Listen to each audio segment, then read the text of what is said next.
So I'm out here to sort of make a recap of the Washington Nationals at Padres series, um, because the games were a little bit late. I work pretty early in the morning, so when games run that late, it's really hard to get motivated to make a video before I go to bed. Usually around that time, I'm getting ready to fall asleep. So here I am to make sort of a series recap, and I didn't even get to watch the third game of the series because it was in the middle of my workday. So I just wanted to obviously, and then there was a lot to unpack in this series, so it was not a great series to miss all the videos on, but I did want to talk about it a little bit. The thing is there's not really much to say about game one. Game one was psych. Game one was awesome. I watched from beginning to end. Um, I watched the 10th inning. I thought that was, I thought the best game all year. I thought it was sort of the antithesis of what we were last season, which was a team that didn't really seem to come up when it mattered.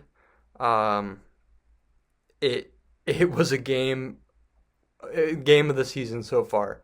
Profar coming up clutch with that hit. I mean, who else? Who else would it be besides Jurickson Profar? He's been our best player by far this season. He has just completely changed who he is as a player this season. If it's just a 1 year thing, he did it at the right time because he is 31 years old going into a contract year, and he might get himself paid. Maybe not even by the Padres, maybe by another team. I hope we sign him, to be honest with you, but I'm going to say it right now. I hope we don't spend a lot of money on him because I've seen this trap before where a guy has a pretty good season and everybody flips out. And it was a big thing in the 2020 season. A lot of guys had a good 2020 season who are going into contract years. And let me say, if you were a guy who had a good 2020 going into a contract year, you broke the system because 60 games out of what is normally 162, that's nuts to pay somebody a huge contract because of that. And a lot of teams avoided doing that. And the only team that really splashed based off of 2020 seemed like was the Dodgers, went after Trevor Bauer. And obviously he was out of the league for different reasons. It doesn't really have anything to do with his play. And I'll just throw this out there. Um, I think Trevor Bauer should be on the team right now. I know that's probably to some people a hot take, and I don't think it is really. I think he's a good pitcher. I think he's good enough to be at least a third or fourth starter on a team, if not the ace or just another guy to follow up the ace. He's still a great pitcher. Do I think he is the best person in the world? No, I don't. But I think for a team that's trying to make the playoffs, I'm not sure. And honestly, I throw the Padres into that boat. He's sitting out there for the league minimum contract, just sitting, just ready to be signed. And I honestly, I know people will say he's a big clubhouse presence, but and not in a positive way. But I think if there is a team that can take in somebody with a ego or a not so fond attitude or whatever it is that you might not like about Trevor Bauer, tell me it's not the San Diego Padres.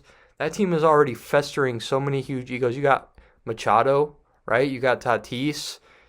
We are a team. We used to be a team of young up and comers, and now we are a team of let's prove everybody wrong because you've got people who are hating on Tatis and saying that it was the steroids and whatever nonsense they are spewing, and everybody hates Machado, and we're just everybody's favorite team to hate. Let's be honest. We kind of do it to ourselves sometimes. Let's not sit around and act like we're innocent here. I remember that stupid video that people made a long time ago, and I actually think I have it in my picture, my AI picture here I generated to put my audio in front of. I have the a screen grab of that video, the song that cursed us for many years. I'm gonna be honest. If I was a fan on any other team besides the team that made it, I would have dunked on that so hard because it has got to be the most cringy thing ever. And I see a lot of people saying, "Oh, well, it has nothing to do with that, and there's no such thing as a curse." And I'm sorry, but the next season we went 82-80 with what was supposed to be a super team. I think if you believe even just a little bit in superstition, that cursed us. Okay, but I'm getting sidetracked here a little bit. Again, I thought this first Nationals game was the antithesis of last season. Couldn't come up clutch in big moments, and that's all we've done this year. And I hate to say it, but it might be Profar. Does anybody remember what happened last year when we signed Profar? What happened? We finished the season on a high note of all high notes. We fixed the fact that we hadn't won a single extra inning game when we signed Profar. He is the guy. He is a Padre. Like, he may not have been the best player. He is this season, but he may not have been the best player on our team the years that, we were pretty good.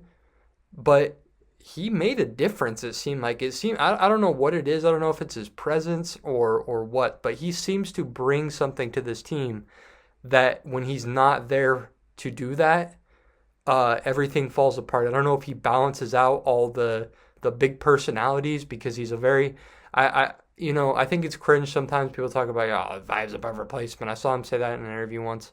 I think that's cringe. I think he's just a fun guy. Does he get under other teams' skin too? Does that help a little bit? Yeah, I most definitely think so. He's the king of getting under players' skins, and that leads me into the next game because boy, oh boy, do I have a lot to say about the what game was that? Oh, nah, I'm blanking on it. Was it Tuesday? Tuesday's game, maybe? If that was Tuesday night, yeah, I think it was Tuesday night. Tuesday night's game. Uh, I just want to start off by saying I don't really know what Profar did that was so bad on the walk-off. The gesture towards the fans, I thought it was soft. I thought the Nationals were being soft. I think if the role was reversed and a player on their team, especially at the Nationals home field, gestured towards our bench briefly, although it looks like he's gesturing towards the fans, if a player on their team did that and we threw a baby fit about it, I would be a little bit embarrassed because who cares? It was a big moment and he came up in the clutch and he won us the game. When we were losing 6-3, we turned around and won 7-3 because of Profar. Not to mention, one of the last pitches that was thrown was at his head. Now, I don't think that was intentional, of course. I cannot fathom a reason why a pitcher would be throwing at anybody in that situation unless you just really have a disdain for Jurickson Profar, which I don't think anybody has that much of a disdain for him. But it was right up in his grill, man. It was right at his head. And that probably pumped him up a little bit, as it would really anybody. Nobody likes to get brushed off like that. Nobody likes the ball right at their head, whether it's on purpose or not. And it wasn't on purpose, but it was at his head. Anybody else ever had a 100-mile-per-hour fastball thrown at your head? I haven't either, and I can't imagine that I would be very happy about it, whether they meant to or not. If somebody crashes into you going full speed, just because it wasn't intentional doesn't mean it's not frustrating. Things happen on accident that are still just unavoidably bad situations. When you throw a baseball 100 miles per hour and it's at somebody's head, that's a bad situation. It's a scary situation, and it's gonna cause some, it's gonna get you a little bit uppity. And Profar is the king of uppity, man. He has already had beef with the Dodgers this year. He's had beef with other teams. He is not a guy who is what's the word? He wants to have fun. He wants to get excited when he does something good. And I think honestly I love it. I love it for every team and every player. I think baseball should be fun. I think a thing that baseball is missing is heated rivalries between non-division teams, because you have your division teams, right? But football has these rivalries that go beyond divisions, right? And I think that makes it fun. I think it adds a layer to every single game that those two teams play. And the Padres just started one with the Nationals, and I think it'll be fun. I think it's a fun rivalry to start because the Nationals are an up and coming team too, and the Padres are sort of they're not up and coming because they made the playoffs 2 years ago, but they are a team looking to kind of come back to relevancy after a really mediocre season. So I think that should be fun. And we have to play the Nationals at least twice every year now, so I think it'll be fun. I like it. I think it's fun to watch. I don't have any problem with the Nationals flexing on us, but what I do have a problem with is being soft, and the Nationals came across really soft. Also, you know what, man? Screw Mackenzie Gore, dude. Guess what, man? Padres made you the number 2 overall pick and got you probably millions more than the Nationals would have gotten you drafting you at that time. So I just want to say, first off, really good look by him to, peg a player on the team that he got drafted by. I thought that was really classy.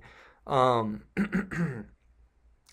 uh, obviously, and then Machado pimps that home run like you wouldn't believe, and I absolutely loved it. And then Profar was emphatic running around the bases, and it was awesome. That was a super fun game to watch live, and I'm really glad I got to because, like I said, I don't get to watch every single game from beginning to end. I have life to deal with, and I'm nowhere near a full-time content creator of any kind. In fact, I wouldn't even consider myself a part-time or quarter-time content creator. This is something I do for about an hour every night. So to think, if that. So I don't get to watch every game from beginning to end. That was a must-see game. That was the most fun game to watch this entire season. And then just to wrap it up, Profar hitting that grand slam late in the game, amazing. Like I said, if not for the game before, that might have been the game of the year. But it wasn't really close enough at any point to call it the game of the year. The Padres took a lead and never really gave it back, which is going to lead me into the third game of the series. And this is probably going to be the least positive recap of the whole entire video, because I don't like Tom Cosgrove anymore. I don't like him anymore. I liked him last year. I'll always have fond memories of 2023 Tom Cosgrove, but he has looked like shit. He has been figured out, and to be honest with you, I kind of saw it coming. I really did, because he's a one-pitch pitcher. His fastball is really nothing crazy, and his slider is a real looping slider, slurve, whatever you want to call it, sweeper. It's really, really loopy. So if he does not locate that pitch down or inside or outside, if he doesn't use that pitch on the corners, it's just a big slooping meatball. He is missing a second pitch. His fastball is really, really nothing to scoff at all. I think I used that wrong, but his fastball is nothing impressive. It's low 90s. It's more just to work off that slider. So when he's using that slider, it's a good complement, but it cannot fend for itself as its own pitch. And I don't even know what his third pitch is, to be honest with you. I know he made his living on that slider last season, and it's looking really bad. He's approaching DFA territory. He's approaching cut territory for anybody who's not super involved in the contract situations of baseball. Basically, he's pretty close to being off the 40-man roster at the very least.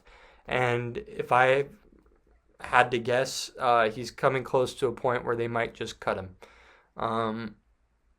He could be used in a trade, but who wants him right now? He looks bad.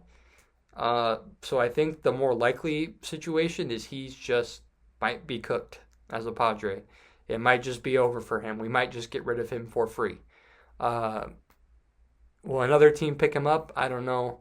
But I think his time as a Padre is coming to an end just because of simply how bad he has been this season. And if we're going based off one season, which was last season, we've seen a lot of relievers have one good season. It's not out of the realm of possibility that he just had it working for one season and now he's been figured out and hitters know what they're going up against. And it's sad because I thought he was a good pitcher. He seemed like a good guy. I never root for anybody to fail, and I especially don't root for any Padres players to fail. But I think he's failed. I think he's just not that guy anymore. When you come in and you give up 4 runs and you have an 8-run lead, what do you even say at that point? It's not a pressure thing. Because there are guys where I will sit back and say like, oh, why use them in a high leverage situation? They're a guy who's going to eat innings and they're going to give up runs here and there. But to give up 4 runs when you're winning by 8, what is the pressure there? You have zero pressure. That being said, no one wants to watch you just say F it and just throw the ball right down the middle every time. So I'm going to get that out of the way and just say I think Tom Cosgrove is coming to the end of his good graces with the Padres. He's been bad all season. He was so bad that they sent him down to AAA and brought him back, and I thought that might help. I really did. I wasn't out on Tom Cosgrove when they sent him down, just simply because he had a really, really bad start, and he had a really good season last season. So I thought, hey, maybe there's something with his mechanics that he needs to fine tune, or maybe he's going to work on a pitch. I thought maybe they might try and work on a second pitch for him, but he's come back throwing the same exact way and the same exact sequencing and using the same pitch over, and it's just not working. I think we can probably say that Cosgrove is cooked, which sucks to say because he was a really important part of our bullpen last year when it didn't matter, and I was hoping he'd be a big part of our bullpen this year. But it seems like the go-to lefty in the bullpen at the moment is Yuki Matsui, which is worrisome, to say the least. Adrian Morejon, he's such a tricky situation because the underlying numbers would tell you that he gets lucky a lot. He's had a low 2 to high 1 ERA all season. And at the beginning of the season, he was rocking a sub-3 ERA with a 350 opponent's batting average, which is telling me that he's cleaning up a lot of his own mess. But when he can't do that anymore, is he still going to be good? I don't know. He's having a good season, but if we point to what we just talked about, which was the Tom Cosgrove situation, do I think that it's sustainable? I really don't. And I hate to say that because Morejon has been a Padre for what feels like 10 years, man. I feel like he's never not been a Padre. I can't remember the last time Morejon wasn't either hurt or on the team. He just has kind of stuck around. And I don't know, how far into his contract he is. I know he's in his late 20s at this point, and he's doing fine out of the bullpen. If he proves me wrong and he ends up being a really solid bullpen piece, like for a long time, then you know what? Come back, bookmark this, and tell me I was wrong, and I don't care. Because I'll be happy either way. You know what I mean? And I'll be happier if he proves me wrong, but who doesn't like to be right? And I feel like I'm right about this. I don't see this trend continuing for Morejon, but I will say for this season, he has been just a godsend. And I hope he continues that for at least this season. And I would have no problem with that. If he just kept it up for this season and next year he was just kind of meh, like Cosgrove, I'd say that's fine, whatever. We got one good season out of him and we really, really desperately need it. But let's talk about some positives.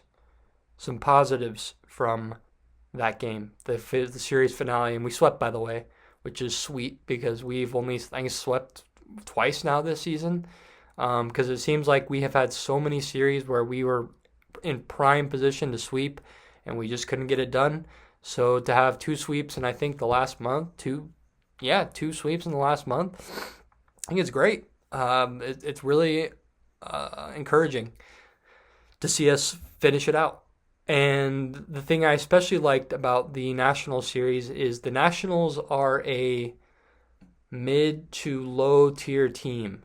So to see us go get it done made me happy because we have not done that all season. It seems like we have been consistently playing up or down to competition, which is frustrating to say the least. And overall, I really liked the Washington series from a Padres fan perspective. I really, really had a good time watching some fight in this team, which I feel like didn't exist at all last year. I like seeing them band together. They look like a real team. They look like a team that could do something. I'm not saying they are a team that could do something, but they sure looked like one. For the first time, I think all season they looked like a unit rather than just some guys playing well and they just so happened to be on the same team. I thought it was a really, really encouraging series to watch. Now, I will say there is always going to be some hesitancy from me to, I guess, reward the Padres for good play because they always seem to make me regret saying anything good. They will give me a series that I can just pick apart right away. And I'm hoping it doesn't come to that because I really like positive videos. I like to sit and talk about how well the team is doing. I don't like to make videos where I just criticize everything, but unfortunately, I'm also a real fan. And I'm not going to sit and say that this team is, World Series bound if they aren't. And I don't know if they are at this point. I don't know if they're going to make a run in the playoffs. I don't even know if they're going to make the playoffs 100%. But series like the Nationals give me hope that we might be watching a solid Padres team. And I like to think that rather than be pessimistic and say, well, maybe it's just a really good series or good timing or I don't know, any number of things. But the positives from that game, Kyle Higashioka has stepped up with a capital S, man. He has been on fire. He is a guy where, I always thought in New York he was a little bit underrated. I always thought he was a really solid defensive catcher, and he has some really good power. He hits the ball hard, and I always thought he just kind of got overshadowed by the other catchers. You got Jose Trevino, who's still a good catcher this season. You have Gary Sanchez, who was an all-star at one point for the Yankees. Good catcher. And what's even funnier is we actually had Gary Sanchez last year, and he was actually really good for our team. And he's been okay for the Brewers. He's been okay. Nothing crazy. Nothing really close to what he was last season. And I was calling for us to sign Gary Sanchez from the minute he got released the very first time. I said, go sign Gary Sanchez, go sign Gary Sanchez. We had zero catching.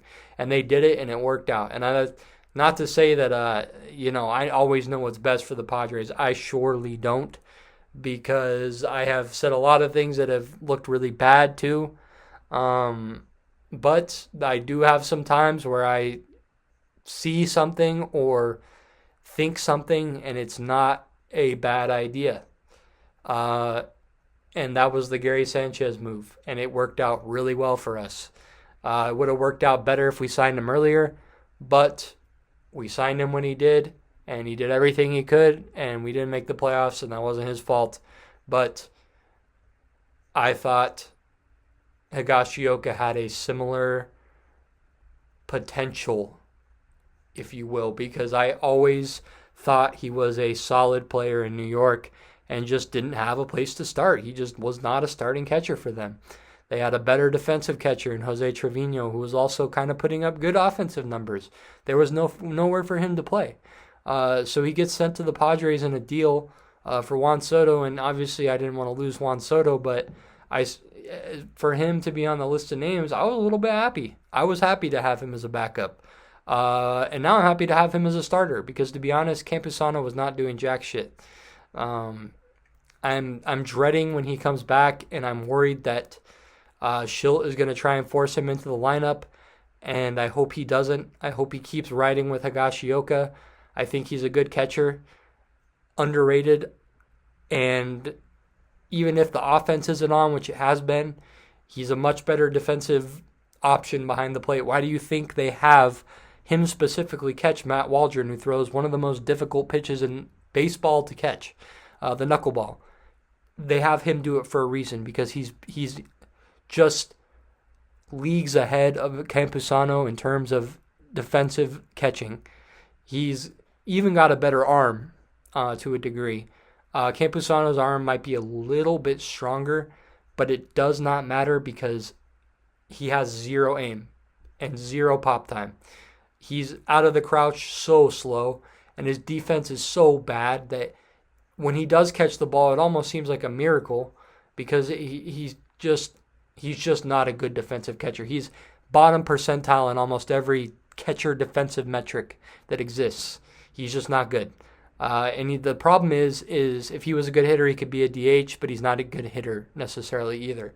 So I don't know what he is at this point in his career, because even for a backup catcher, like a perfect example of a backup, I don't know why I said it like that. Perfect example of a backup catcher would be Austin Hedges. The dude can't hit for shit. He is a horrible, horrible hitter. But his defense is insanely good. So he finds a way to stick because if you need to give your more offensive-oriented catcher a day off, it's good to have somebody who's at least good at defense. It's the one position where you don't need to hit well to be a good backup catcher. Look at Jeff Mathis, for example. Horrible hitter. We're talking all-time bad at hitting. But he was great at catching. So he always stuck on a roster. That is how you stick as a backup catcher. You have great defense, and you might not be the best hitter, but it is what it is. Stick you in the 9-hole, don't worry about it. Higashioka has been so much more than what anybody expected. The power numbers are off the charts lately, hitting 2 home runs, including a grand slam. He had 7 of the 8 RBIs in that game. 7 of those RBIs were Kyle Higashioka, man. He was off the charts. He was good, really, really good, and I hope he keeps going that way. Do I expect him to stay at this pace? No, I don't. But if he hits a home run every 5 games, do I care? Not really. No, I don't. If he ends the year with 20 home runs and he's batting 210, 220, do I care? Not really. I don't think anybody else would either. I think it's perfectly fine for a good defensive catcher, and I think you take it all the time, especially because he seems to have kind of an underrated clutch factor too. He seems to get it done when it's time to get it done, and I think that's something you can't really quantify in a stat line, and you can't because there's win probability added. There's ways to track it, but in terms of a guy who gets it done the most, it's really hard to track that kind of thing. So I think you just have to kind of remember that he's also comes through when it matters. And I think he's a good catcher, and I'm glad he's on our team this year. Overall, the Nationals of Padres was a great series to watch.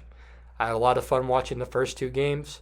And I didn't get to catch the 3rd game, but I went back and watched the game, the condensed game, and it was a fun game. It was 3 fun games. We look like a good team, and I don't really want to keep going because I'm afraid that something negative will slip out of my mouth, so I'm going to end it right here. While it's kind of positive, like I said, really my only knock from this entire series, the bullpen. The bullpen needs some help. It's drowning pretty bad. We really only have 2 guys you can rely on. And I'm going to be honest, even Jeremiah Estrada has been kind of iffy lately. He was lights out for the first, I don't know, 15 games of his Padres career, and he's kind of come back down to earth a little bit. We kind of already saw that coming. His FIP was kind of high, even when his ERA was below 1. Anybody who has a general understanding of, underlying baseball stats could see that he wasn't going to be able to keep up that pace for the whole season. But he's still a really reliable bullpen arm. You've got Morejon, but the problem with the Padres is they have 2 or 3 really good relievers, and then they have 5 or 6 really hit or miss relievers. Guys that you would consider hit or miss are Yuki Matsui and Enyel De Los Santos. They are walking flips of the coin every time you put them in. You're either going to get 2 strikeouts and a clean inning, or you're going to get no strikeouts, 3 walks, and 4 earned runs. And there really seems to be slight to no in between of the two. It just depends on what day it is. And that's really, really not something you want from even a mid-level reliever. They have decent ERAs, but those are from their really good outings, not from their really bad ones. And there's been some really bad ones for both of them. You have Steven Kolek, who's looked better lately, but again, he's kind of the same thing to an even higher degree. I would say he's had more bad outings than good, but he's falls into that same category where you don't really know what you're getting when you put him in the game. He's not reliable in any way, shape, or form. I think if you're a manager, right, and you have a guy out in the bullpen who ends the season with a 4.5 ERA, he gives up a run every 2 innings. I think you take that over a guy who has 7 outings of 0 runs and 3 outings of 5.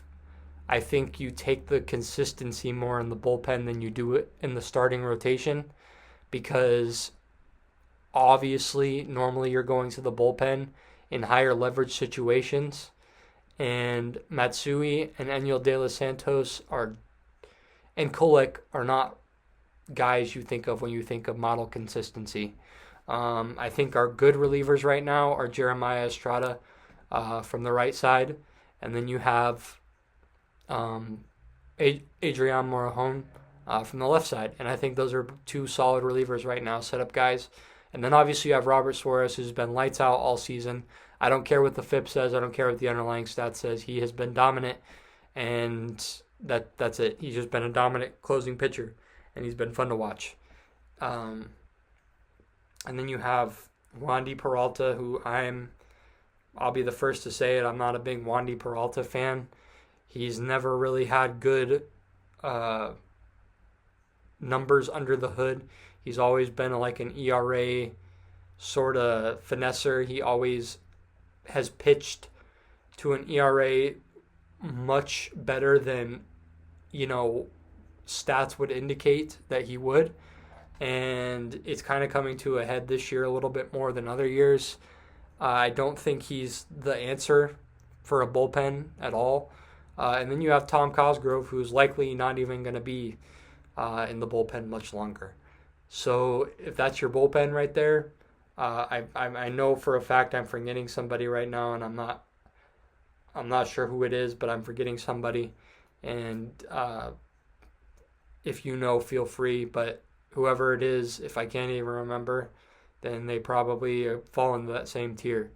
The bullpen's in trouble. And the All-Star break is coming up, and the trade deadline is coming up, and I think if you're A.J. Preller, in order to appease the fans, you have to find some bullpen pitching. You have to. And if you don't, I'm not sure if you have your job at the end of the year if we don't make the playoffs. So I think that's something to think about if you're A.J. Preller. You probably don't have a job if we don't make the playoffs this year and you don't do anything at the trade deadline. There's got to be a team out there that has a reliever that is at least consistent, maybe not the best reliever in the entire league, but is at least consistent enough that they can bridge the gap for Robert Suarez. And that's all I'm going to say about this series. I had a lot of fun watching it, and I hope everybody has a good night. Thanks for watching. I'm going to talk about the All Star stuff probably tomorrow or the next day, whenever I get a chance to make it. And I'll talk to you guys later. Good night.